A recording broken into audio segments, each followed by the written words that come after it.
et il nous précipiterait dans le malheur et frapperait la vie du tranchant de l'épée. Amen. Amen.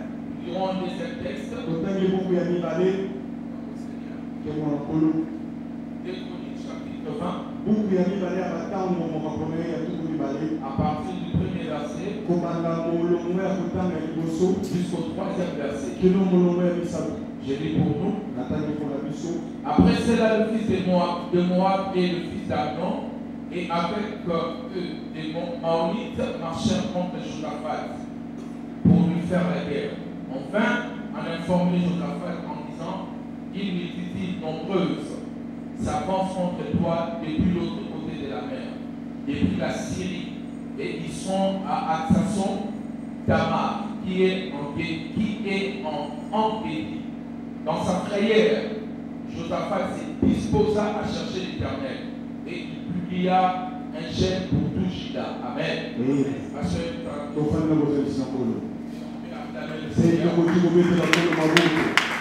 acclamez la parole de Dieu. Gloire à mon Dieu. Je dis gloire à mon Dieu. Amen. Je suis très heureux d'être avec vous. De partager avec vous la parole de Dieu. La pensée du Seigneur. Après 2 semaines d'absence, ça fait plaisir de rentrer à la maison et d'apporter la parole de Dieu qui est la vie. La parole qui sauve, la parole qui guérit. La parole qui libère. Je suis très heureux d'être là avec vous. Nous apporter la parole du Seigneur. Et je suis plus que convaincu que cette parole va apporter un puissant avis. Si tu le crois, tu peux dire Amen. Amen plus fort que ça. Alléluia.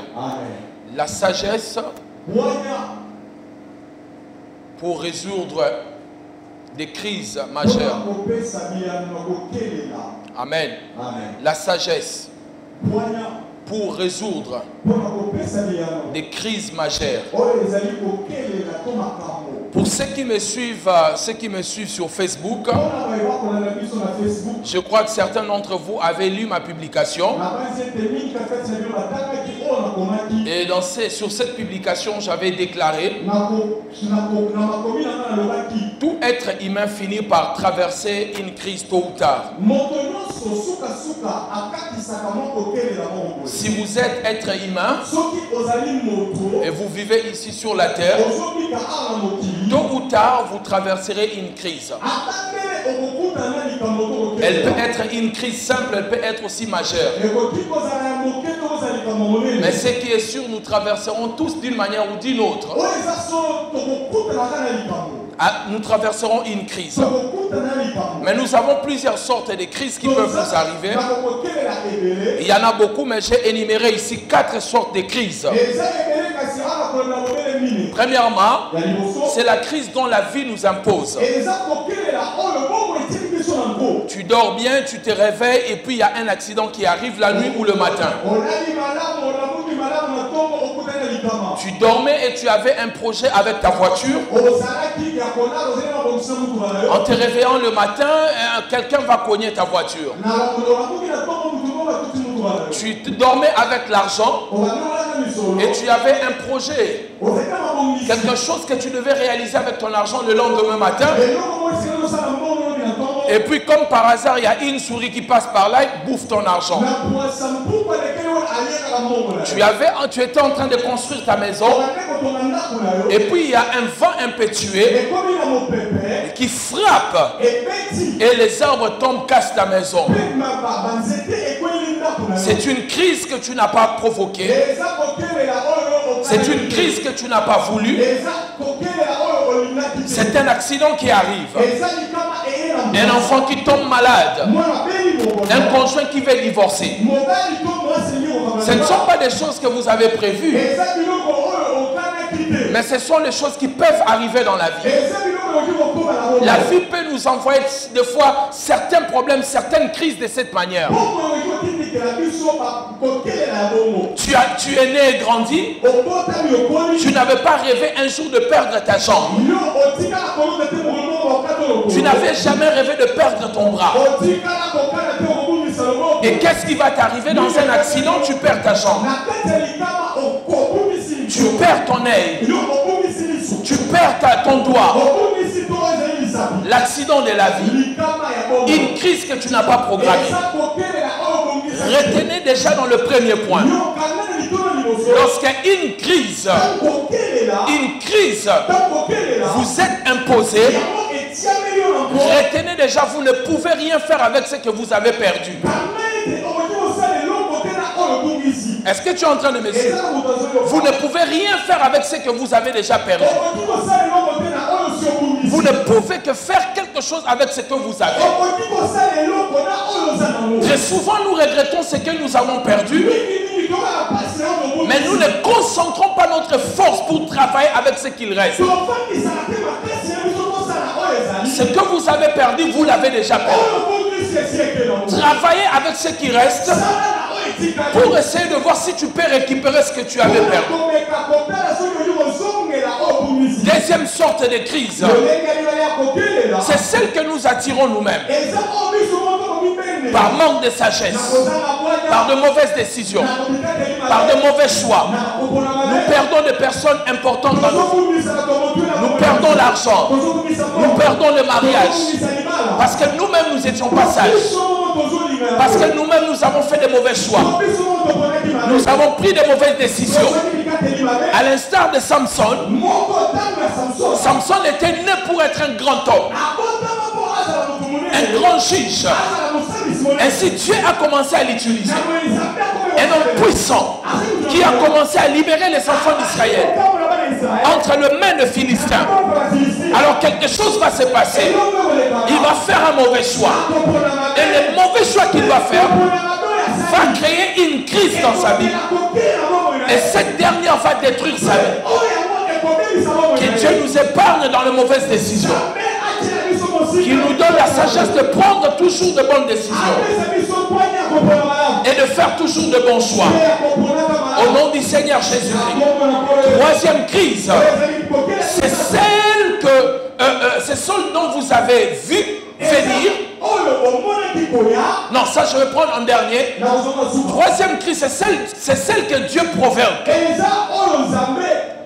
Dieu provoque pour vous apprendre certaines choses ou pour vous faire grandir. Oui, Dieu peut créer aussi certaines crises, certains problèmes dans nos vies, parce qu'il veut que nous grandissons, parce qu'il veut que nous apprenions quelque chose. Il peut te faire passer dans certaines choses. À l'instar de Job, Job est passé dans des crises. C'était ni lui qui l'a provoqué, ni les circonstances de la vie, mais l'origine était Dieu lui-même. Et qu'est-ce que Dieu poursuivait dans cela? Il poursuivait la grandeur de Job, le développement de son caractère. Job devait grandir. Job devait approfondir sa foi et sa confiance en Dieu. Et Dieu a permis que Job passe par une crise, passe par un problème, par une situation difficile. Ça, c'est la troisième sorte de crise. Où vous ne sortirez de cette crise-là si seulement vous apprenez. C'est pourquoi Dieu vous a fait entrer par là. C'est le genre de crise où ce n'est pas ton argent qui te fera sortir de là. Tes relations ne te feront pas sortir de là. Jusqu'à ce que vous allez assimiler. Tu vas comprendre pourquoi Dieu voulait que tu passes par là. Lorsque tu vas comprendre, c'est en ce moment-là que Dieu te fera sortir de là. Est-ce que je suis en train de me faire comprendre? Donnez-moi un amen bien. Je prie que Dieu te donne la sagesse, la compréhension, de savoir et discerner, d'assimiler la matière très rapidement. Et c'est pourquoi il a voulu que tu entres dans ces problèmes. Quatrième sorte de crise. Et c'est la crise la plus dangereuse. La crise qui peut nous détruire, qui peut nous affaiblir, qui peut nous empêcher à sortir de nos problèmes. C'est celle dont vous avez vu venir, mais vous avez ignoré à cause de la confiance que vous faites à la personne, que vous faites à la chose.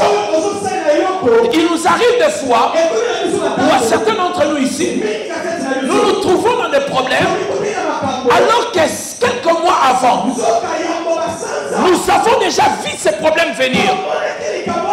Mais on avait tellement confiance à ces personnes-là. On se disait non, ça va aller. Oh, c'est juste un problème. Non, c'est juste une incompréhension.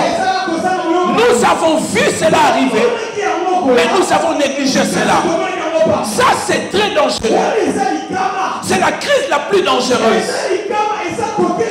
C'est la crise dont nous sommes en train d'étudier maintenant. La Bible nous montre Absalom était le fils de David. C'est lui qui va créer la crise dans le royaume de son père. C'est lui qui va créer le problème dans le royaume de son père. Mais le problème, c'est que bien avant, Amnon, les demi-frères d'Absalom,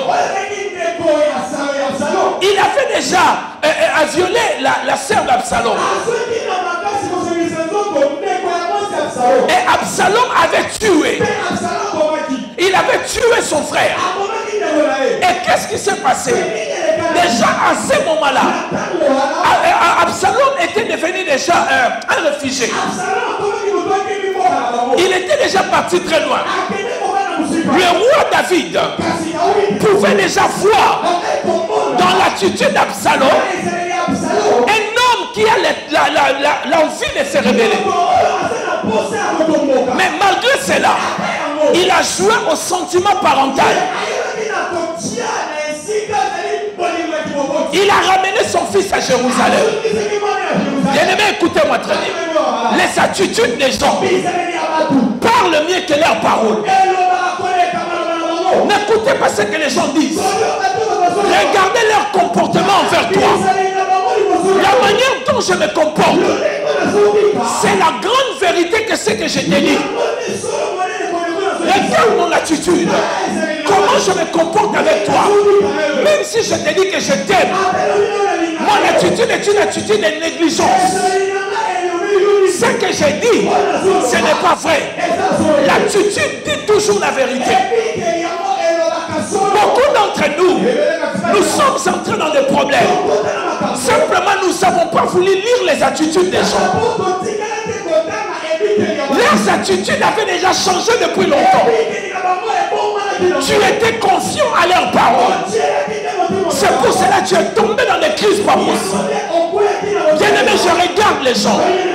J'observe les gens. Observez les gens. Vous lirez ce qui se passe dans leur cœur. Même si tu n'es pas prophète, si tu observes les gens, tu peux savoir ce qui est dans leur cœur. Est-ce que quelqu'un peut me dire amen bien? Un amen plus fort que ça. Un amen plus fort que ça. Est-ce que j'ai besoin d'entendre ce que tu peux me dire?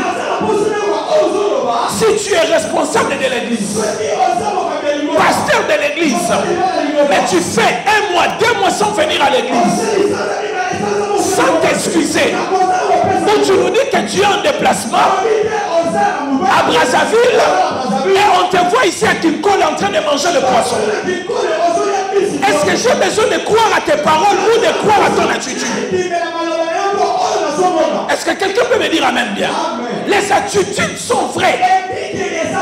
Le roi de David, il n'a pas lu l'attitude de son fils. Il n'a pas regardé son fils. Le roi d'Abel, il n'a pas regardé l'attitude de Caïn. La Bible dit le visage de Caïn changea. Lisez le visage des gens. Ne croyez pas ce qui sort de la bouche. Regardez les gens. Lorsqu'ils vous parlent, regardez-les dans les yeux. Les yeux, regardez leur attitude. Aujourd'hui en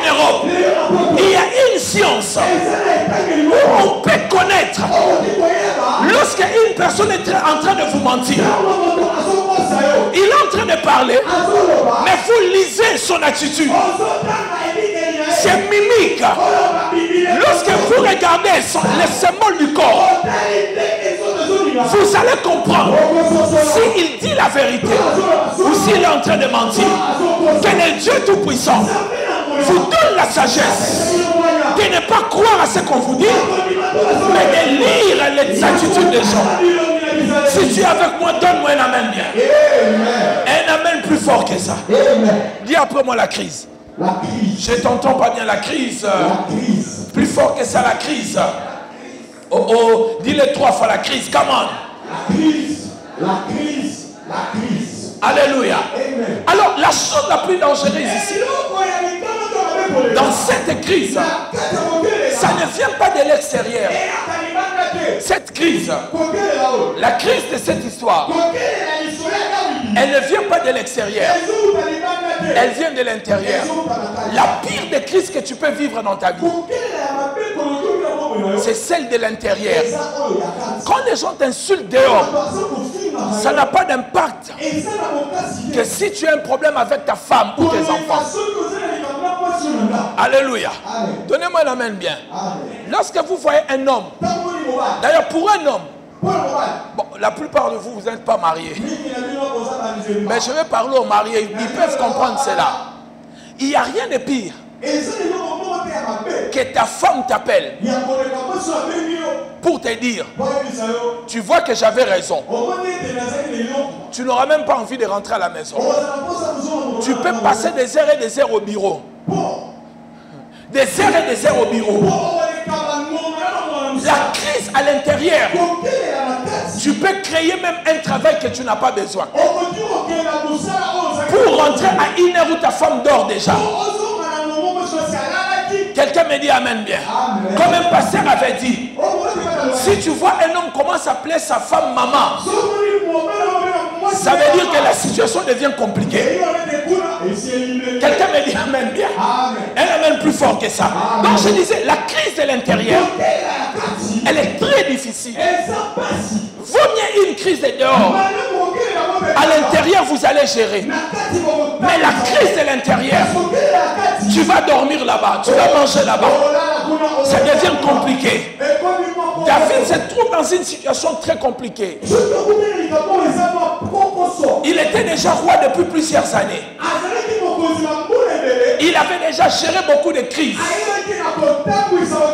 La crise unit d'abord le pays.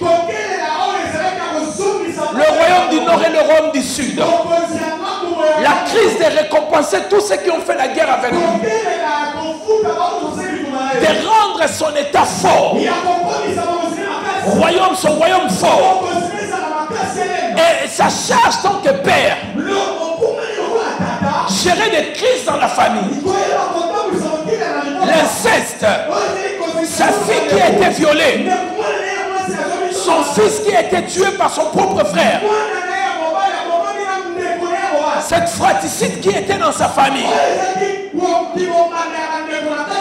Gérer ses maîtresses. Au moment où il pensait qu'il allait se reposer, c'est en ce moment-là, une crise majeure va frapper. Ce que j'étais en train de vous dire, c'est que David avait vu cela. L'on apportait à David, c'est que son fils Absalom était en train de comploter contre son royaume. Absalom complotait déjà. David a fermé les yeux au nom de son fils. Et bientôt on va dire à David, le verset que nous avons lu, qu'Absalom vient de renverser le pouvoir. David va fuir. Il appelle ses quelques conseillers. Et il dit, si Absalom arrive ici, écoutez ce que son père dit. Il ne laissera personne vivant. Ni moi-même son père. Il va tous nous retrancher. Si un père dit cela de son fils, c'est qu'il avait vu Absalom faire des choses. Et comment il n'était pas prudent? Pourquoi nous ne sommes pas prudents? Pourquoi vous êtes aussi confiants envers les gens comme ça? Mais Jésus nous a recommandé d'être prudents comme... Alléluia. Est-ce que vous savez que le serpent a toujours été mal présenté dans la Bible? À part le serpent des reins. Mais ici, Jésus est en train de montrer le serpent comme un animal magnifique. Il dit, vous les chrétiens, soyez prudents comme les serpents. Alléluia. Qu'est-ce que le serpent fait? Bien qu'il va ramper, mais avant de ramper, il soulève la tête. Il voit au moins plusieurs kilomètres. Il ne voit pas les dangers.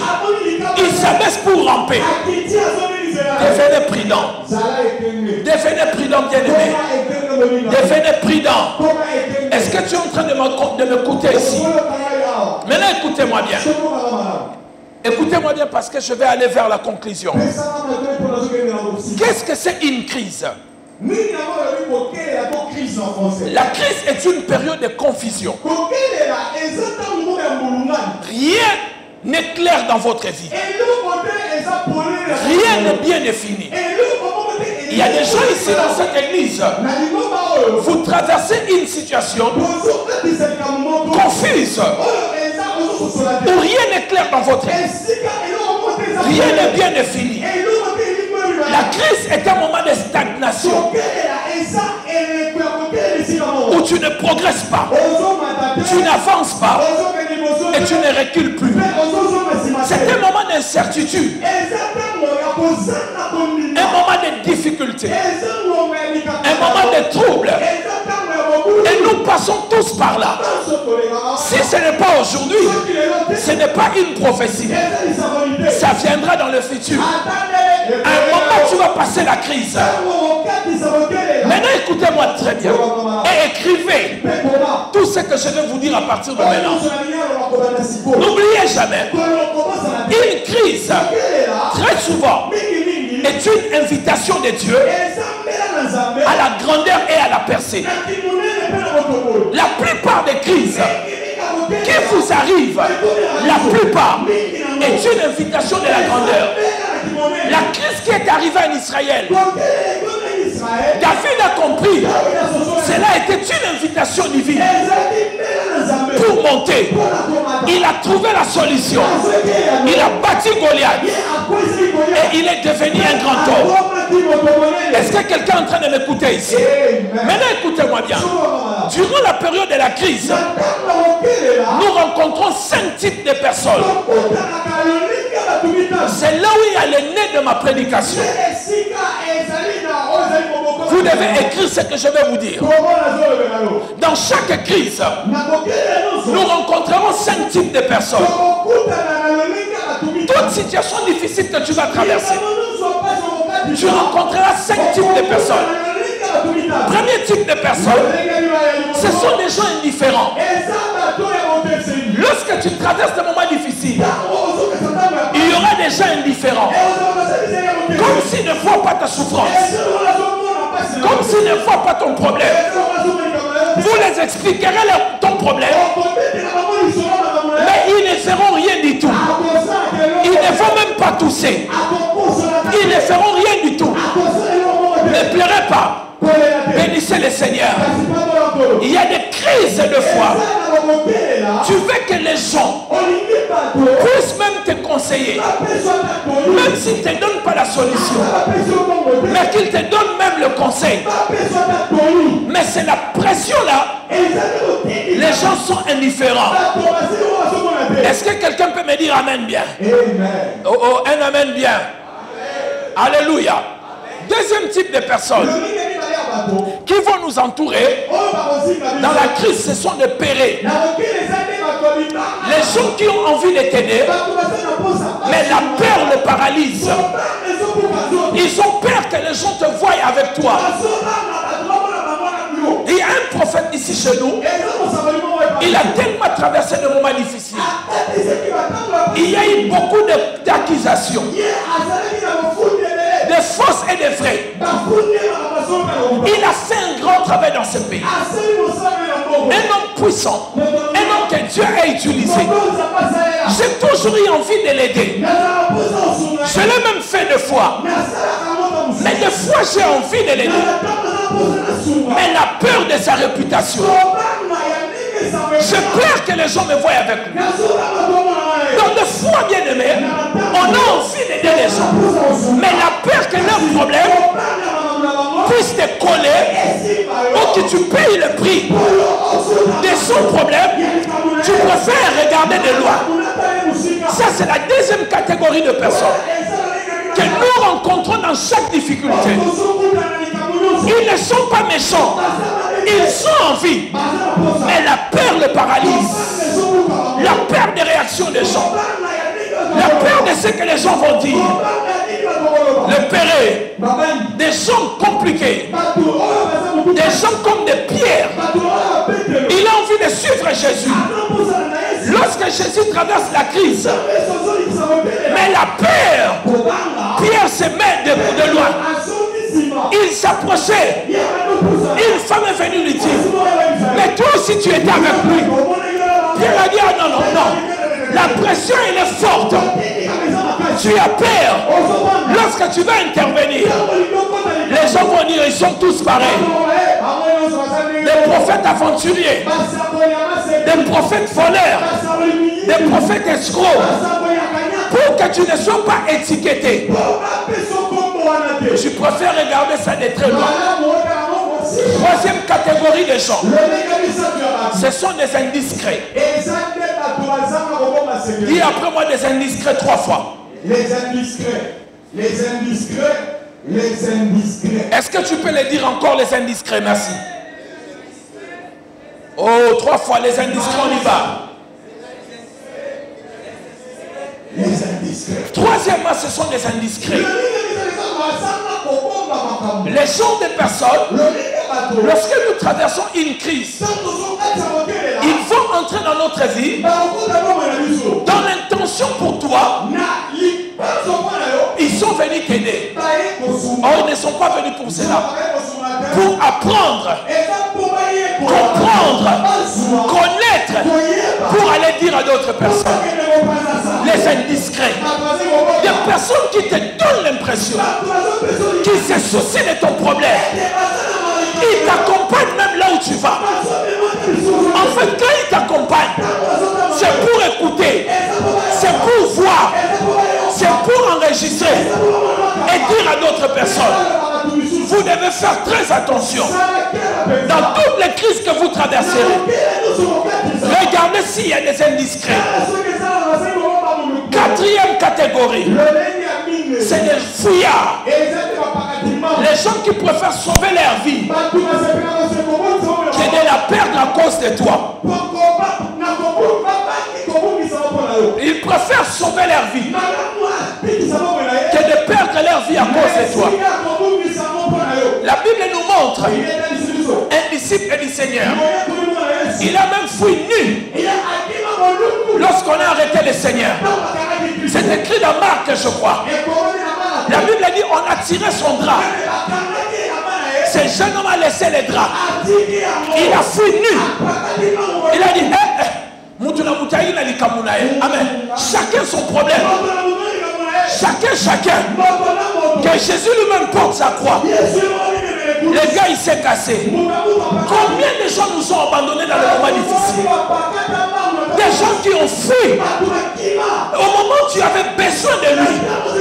C'est à ce moment-là qu'ils nous ont abandonnés. Écoutez-moi très bien. L'aide est importante. Lorsque je suis dans les besoins. Quand je ne suis plus dans les besoins, l'aide n'est plus d'importance. Aidez-moi au moment où j'ai besoin de ça. Donnez-moi au moment où j'en ai besoin. N'apportez pas au moment où je n'ai plus besoin. Est-ce que je suis en train de parler à quelqu'un? Quatrième, cinquièmement et le dernier, des résistants. Dans chaque crise qui nous arrive, bien qu'il y a ces 4 catégories de personnes, les indifférents, le péré, les indiscrets, les fouillards. Mais Dieu nous laisse aussi des résistants. Dans un problème, sans pour autant nous donner quelqu'un qui peut nous aider durant la crise. Dans toutes les crises que tu traverseras, l'Éternel Dieu enverra au moins une personne. Une personne. Il n'aura peut-être pas l'argent. Il ne sera peut-être pas beau. Il n'aura pas de voiture. Il n'aura pas de maison. Mais il sera loyal avec toi. Il va te suivre. Il va continuer avec toi. Dieu est fidèle. Il ne peut pas te laisser traverser les situations difficiles sans pour autant te laisser quelqu'un. Et très souvent, les résistants ne sont pas riches, n'ont pas de moyens, n'ont pas d'aide financière, n'ont pas de matériel. Mais ce sont des gens courageux, des gens loyaux qui s'attachent à nous jusqu'à ce que nous sortirons de la crise. Mais l'erreur que nous commettons, c'est ce genre de personnes que nous chassons. Dans Ruth chapitre 1, Ruth chapitre 1, à partir du 12e verset, la Bible nous montre, Naomi avait ce genre de personnes. Ruth s'attacha à elle. Naomi chasse Ruth. Alors que Ruth était la 5e catégorie. La catégorie des résistants. Des personnes, même si tu perdais tout. Je ne souhaite pas. Mais je vous dis la vérité. La crise peut frapper tout le monde. Elle peut frapper toutes les églises. Je ne souhaite pas que la crise frappe notre église. Mais je sais, il y a des gens ici, même si la crise arrivait, ils ne partiront pas. Ils resteront fidèles avec moi. Ils vont se battre avec moi jusqu'à ce que nous sortirons de la crise. Est-ce que quelqu'un est en train de m'écouter ici? C'est ce genre de personnes dont nous avons besoin. L'un des rôles de la crise, Dieu permet la crise pour te faire découvrir les gens qui t'entourent. Parce que les gens qui nous entourent sont dans les 5 catégories. Pour les découvrir, il faut que la crise arrive. Pour que tu voies, ils combattent dans quelle catégorie. Pour voir s'ils sont dans la catégorie de pérés, la catégorie des fouillards, la catégorie des indiscrets, la catégorie des résistants ou la catégorie des indifférents. Dieu permettra la crise, pas pour te tuer, pas pour te détruire, pour te montrer les cœurs des gens qui t'entourent et que toi tu fais confiance. Est-ce que quelqu'un est en train de m'écouter ici? Si tu m'écoutes, donnez-moi un amen 5 fois comme moi. Amen. Amen. Amen. Amen. L'erreur que nous commettons, nous chassons les résistants. Naomi a dit à Ruth, va chez ton Dieu, va chez tes parents. Mais ce que Naomi ignorait, elle ne savait pas qu'elle était en train de chasser un ange qui allait restaurer sa vie. Bien-aimés, ne vous fiez pas aux gens par rapport à leur bien matériel. Il y a des gens qui n'ont pas l'argent, mais ils ont la clé de votre destinée. Ruth avait la clé de la destinée de Naomi, de restaurer Naomi, sa raison d'être. Naomi l'a chassé. Bien aimé, les anges ne sont pas toujours habillés en blanc. Les anges ne sont pas toujours en zèle déployé. La Bible dit ceci dans le livre des Hébreux, de ne pas négliger l'hospitalité. En l'exerçant, quelques-uns ont logé des anges sans le savoir. Combien des anges sont venus sans que tu le saches? Tu l'as regardé. Tu as dit, tu n'as ni or, ni argent. Qu'est-ce que je peux faire de toi? Pierre aussi avait ni or, ni argent. Mais il avait quelque chose de la destinée de ses boîtes. Il y a des gens qui n'ont ni or, ni argent.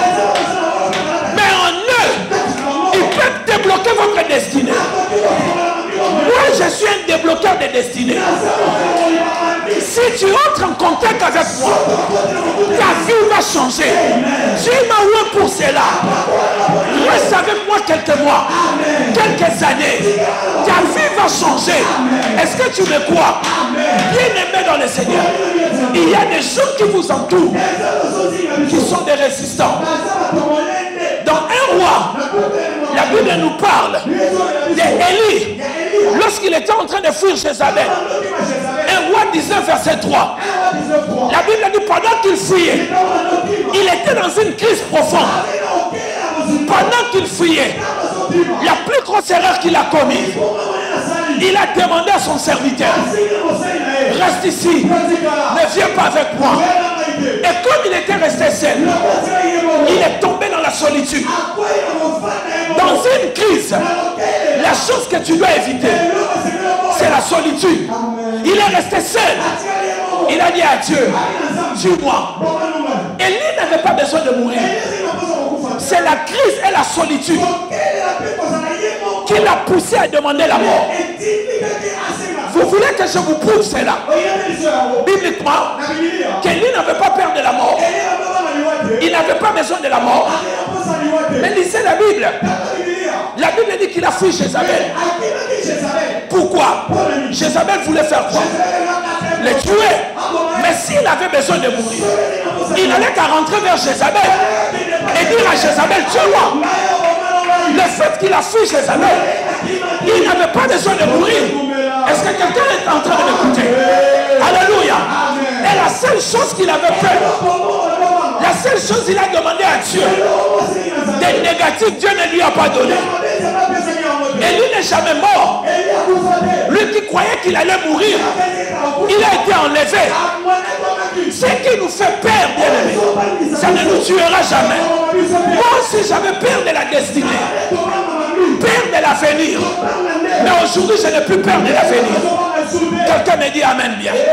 Élie a dit à Dieu, tue-moi. Parce que il était dans la crise et il est resté seul, sans être avec un résistant. Jésus, dans sa crise, il est parti prier avec 3 personnes. Dans toute gestion de crise, vous avez besoin de Dieu et d'un homme qui va vous soutenir. Alléluia. Maintenant, je clôture mon message en vous disant ceci. En vous disant ceci. Dans chaque crise, Dieu envoie toujours des anges. Satan aussi envoie des hommes. Ça, il ne faut jamais l'oublier. Maintenant, écoutez-moi bien. Chaque crise, ça il faut l'écrire. Chaque crise offre d'avantages. Donne des avantages. C'est une invitation à la grandeur. Si tu sais seulement utiliser la crise, tu peux faire ressortir de bonnes choses. Premièrement, la crise. Dieu utilise la crise pour faire sortir la meilleure chose de toi. La meilleure version de toi. Après chaque crise, remarquez que vous sortez toujours grandi. Vous sortez toujours une autre personne. Vous avez un autre regard de la vie. Vous-même, vous regardez la vie. Vous regardez le problème. Vous dites Dieu est grand. C'est pas possible que je suis passé par là. Il m'arrive des fois quand je regarde notre maison, des fois je me dis c'est pas moi qui ai construit cette maison. Parce que j'ai traversé le moment de crise et de besoin d'argent.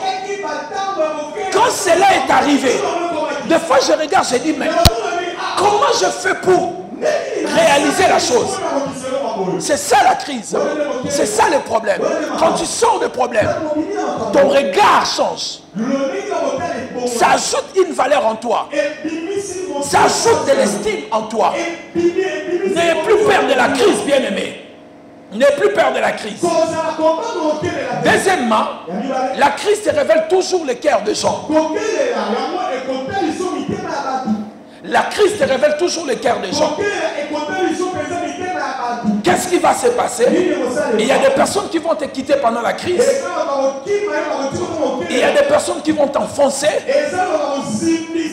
Il y a des personnes qui vont vouloir t'achever. Quelqu'un me dit amen bien. Un amen plus fort que ça. Alors comment faire pour sortir de la crise?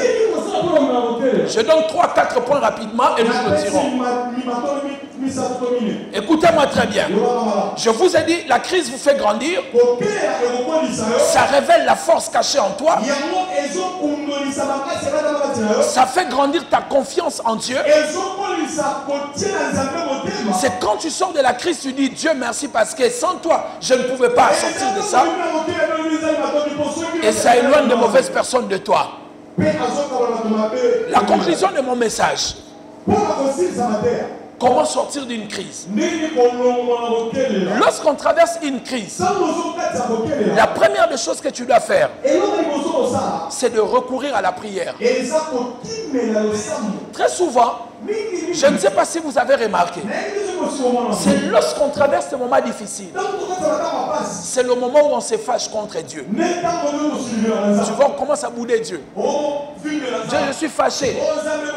Mais c'est dans le moment difficile où tu as plus besoin de lui qu'il était fâché contre lui. C'est Satan qui va te pousser à se fâcher contre lui. Alors en ce moment-là, tu te dis non, tu as plus besoin de moi, ne te fâche pas.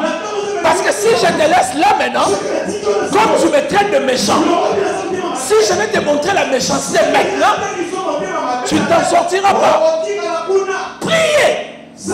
La prière, ce n'est pas la dernière chose à faire.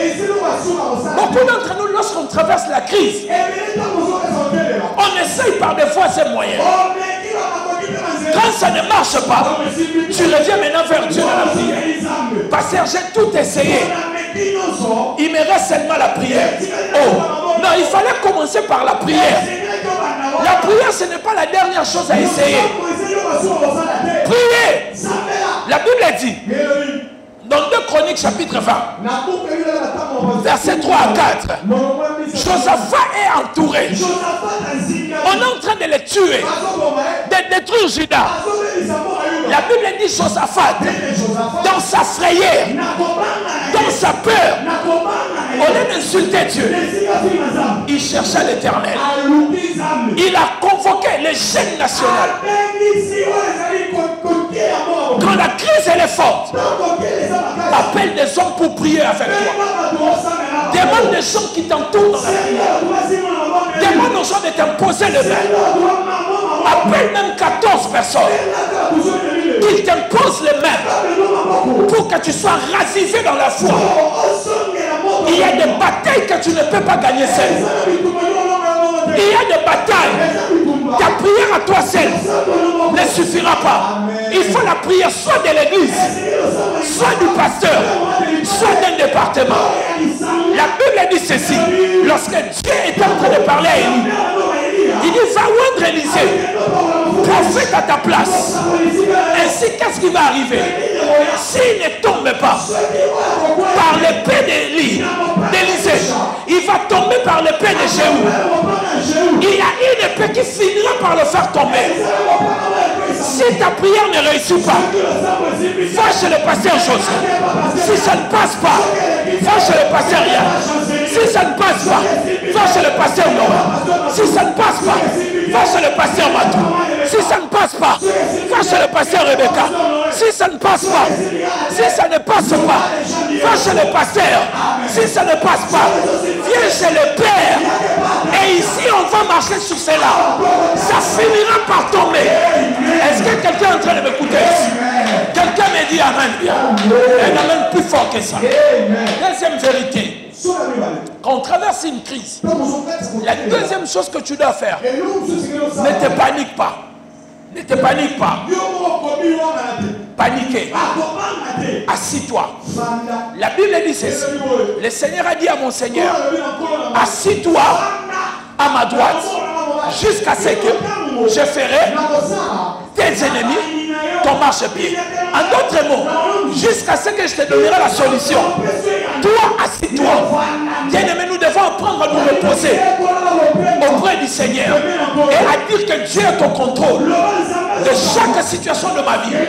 Parce qu'il m'a promis, même mon CV, quand un tombe, lui il le connaît. Il n'y a aucun problème que Dieu peut ignorer dans ma vie.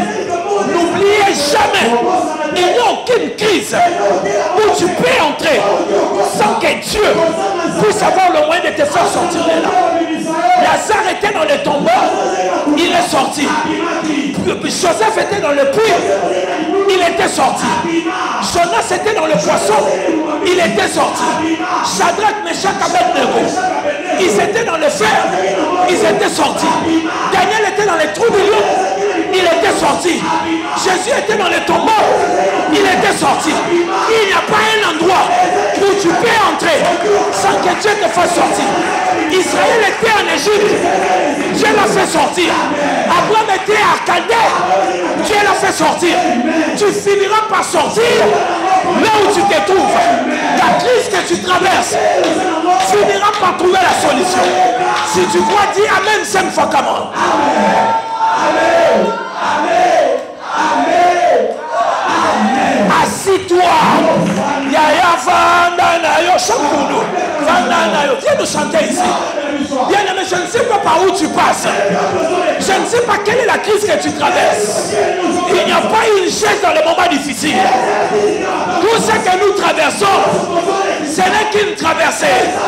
Mais si je traverse là où j'étais hier, je ne le suis plus aujourd'hui. La crise est d'hier et je sais déjà hier. Parce que moi je traverse. Moi je suis en train de marcher.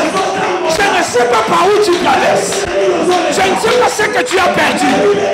Mais je vais te dire, sois à l'aise. Dis à ton voisin, ne panique pas. Dis-lui, ne panique pas. Dieu est au ciel. Il est vivant. Il est vivant. Il est vivant. Est-ce que quelqu'un est en train de m'écouter? Est-ce que quelqu'un est en train de m'écouter? Quelqu'un est en train de m'écouter? Il n'y a pas une chaise dans les moments difficiles. Je suis en train de traverser. Je traverse. Cette maladie n'est qu'une traversée. Ce problème de finances n'est qu'une traversée. Ce chantier n'est qu'une traversée. Ce manque de mariage n'est qu'une traversée. Cette crise n'est qu'une traversée. Tout finit par finir. Tout finit par finir. Tout finit